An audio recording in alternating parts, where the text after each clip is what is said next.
Today we're taking a look at a part of the world that's big enough to fit every type of holiday in.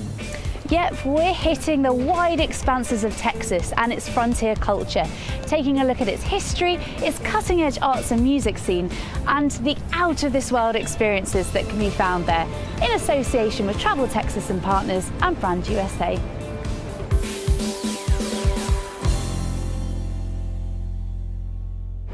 We've been brought up on a diet of cowboy western vistas and rugged Lone Star State stories when it comes to Texas, but as the saying goes, everything's bigger in Texas. And that's certainly true of the vibrant personalities of the state's cities. There really is something for everyone in Texas. Dallas is a buzzing cosmopolitan city with a vibrant contemporary food scene reflecting the diversity of cultures in the city. And of course, whether the Cowboys are playing at the AT&T Stadium, the Mavericks are hitting the court at the American Airlines Center, or the Dallas Stars are skating across the ice, you'll always find a devoted sports scene that gives you an insight into America's way of life. Texas's way of life in the Wild West has been told through all kinds of music, and every city has its own scene.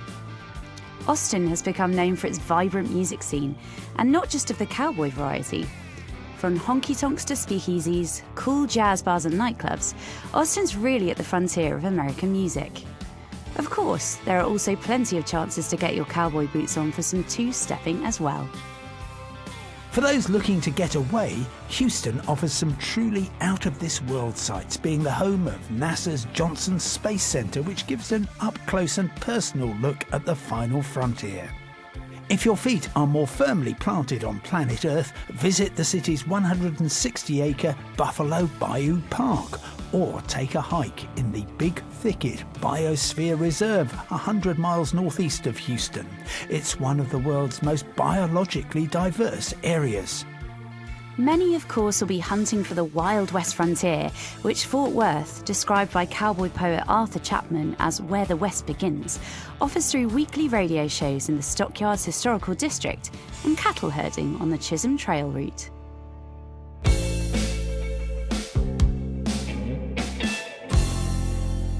Helen and I have very different views about the best way to explore the Lone Star State. I reckon the only way to go is to drive. Such an incredible road network, and I've gone all the way from Port Arthur in the east to El Paso in the west, from Amarillo in the north, Rio Grande in the south. And I found that the one-way rental is the way to go. Just pick up a car here, drop it off there. If it's all in the same state, you normally don't pay a cent more. And you can even try a You Click, We Pick special online. That way you might end up with a pickup truck, so you can channel your inner Texan. But with all the incredible landscapes Texas has to offer, you might not want to be stuck behind the wheel. You might prefer to see it from a train window. Amtrak has an 8-day trip taking in 3 different Texas cities, giving you the chance to explore different sides to the Lone Star State. Starting off in Fort Worth, travelling through Austin before you end the train journey in San Antonio, the 8-day trip is a chance to visit historical sites like the famous Alamo, which is an UNESCO World Heritage Site and one of the best links to the city's Spanish heritage. San Antonio is also a window into the cultural frontier of the state, with La Velita Historical Arts Village boasting shops and galleries of handcrafted local paintings, folk art, textiles and much more. The city is also a meeting place of modern culture and Tex-Mex influences, being at the forefront of Mexican fusion cuisine, alongside a constantly evolving and growing food scene. San Antonio is a fantastic last stop to witness the meeting of American and Mexican culture, with places like El Mercado, the largest Mexican market in the United States, as well as following the history of empires and nation building that have happened throughout Texas history.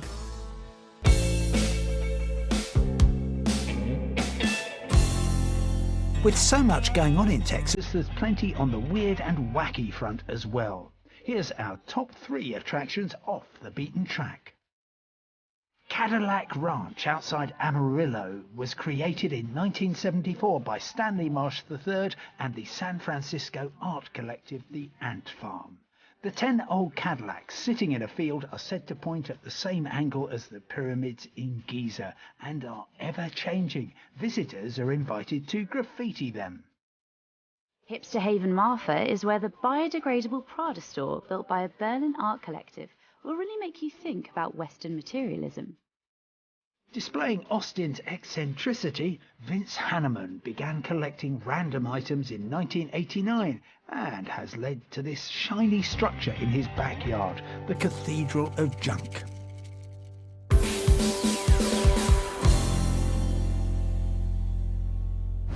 As always here at Travel Smart, our viewers have been sending in all their travel questions, and we have a few this week related to the US and Texas.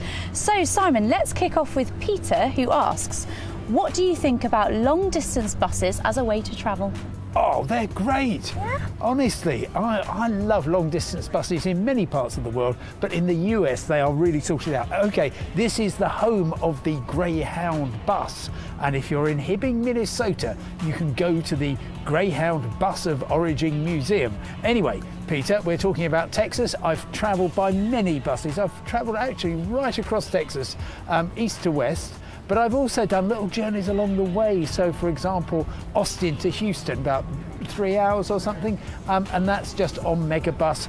There's so much competition. Greyhound, Megabus, Flixbus, and then these so-called Chinatown buses, which run particularly on the East Coast from Washington to New York and then on to Boston, and they are just really low-cost local services. So all very good, great way to travel. That sounds lovely. Right.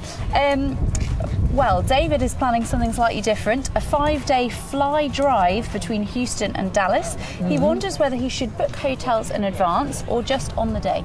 Okay, I would, if you're flying into Houston, great city by the way, I would just not pick up your car straight away. It's very tempting to do so. A couple of reasons why it's not a great idea. First of all, you just had a 10-hour flight, so you're not going to be up to the top of your game in terms of that. Secondly, if you pick up your car from downtown Houston rather than at the airport, chances are you're going to be paying a lot less. So just get the shuttle bus into downtown, find a hotel there, well, have a hotel booked in the city centre. After that, I'd make sure that there aren't any great events that are happening either in Houston or Dallas or in places along the way, because if there's a big convention that can really distort things. Otherwise, well, one of the joys of America is just being able to drive where you like, stop where you like. I was going to say I've never ever had a problem with fly drives finding somewhere to stay, maybe once or twice, but that's out of hundreds and hundreds of nights. Excellent advice, thank you. And thank you, as always, for sending us your questions. Please do keep them coming in, we love to answer them. Well, that's it for this episode of Travel Smart on Independent TV. Be sure to check in for the next episode, which you can watch on the Independent's website, our mobile app, or on your smart TV. If you'd like to find out more about the Texas Frontiers, including packages and everything the state has to offer, go to texasfrontiers.com. And of course, we want to keep you in touch with everything that's happening in the world of travel. Follow us at independent.co.uk/travel. Then we will give you news, reviews, events, information and inspiration on everywhere from Texas to the ends of the world. For now, thanks very much indeed for watching. We'll be back again soon.